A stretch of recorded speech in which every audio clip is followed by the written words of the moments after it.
Hello viewers, আসসালামু আলাইকুম। আমি আজকে একটা চ্যালেঞ্জ নিয়ে চলে আসছি। তো চ্যালেঞ্জটা হচ্ছে সূর্যের তাপে ডিম ভাজবো। তো তার জন্য প্রথমেই আমি কড়াইতে তেল দিয়ে নিলাম। তো তেল একটু কম হয়েছে, সেজন্য আবারও তেল দিলাম।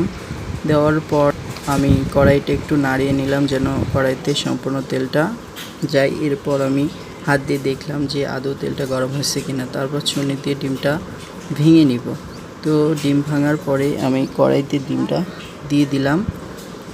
তো ডিমটা দেওয়ার পরেই দেখো কি সুন্দর, মানে ভাজার জন্য ডিমটা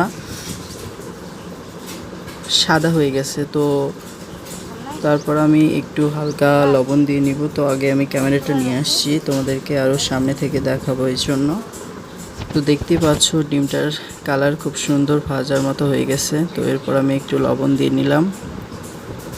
তো যদিও এটা সূর্য তাপ ছিল, যদি এটা গ্যাসের চুলা বা মাটির চুলাই করতাম তাহলে ডিমটা কি সুন্দরভাবে হয়ে যেত। যদিও এটা সূর্যের তাপ, তাও কি সুন্দর হয়েছে দেখতেই পাচ্ছ। তো তারপর আমি একটু ছুরি দিয়ে তোমার নেড়ে দেখছিলাম। তো সূর্যের তাপে যে এত সুন্দরভাবে মানে ডিমটা হবে, একটুকু দেখো কড়াইতে কিন্তু লাগেনি। এত সুন্দরভাবে ডিমটা মানে হবে কি বলবো, মানে আমি আসলে কল্পনাও করতে পারিনি যে সূর্যের তাপে আমি ডিমটা ভাজতে পারবো। তো এই ভিডিওটা আমি করেছি নাচলে। তো বুঝতেই পারছো নাচলে রোদের তাপমাত্রা কত ডিগ্রি হতে পারে।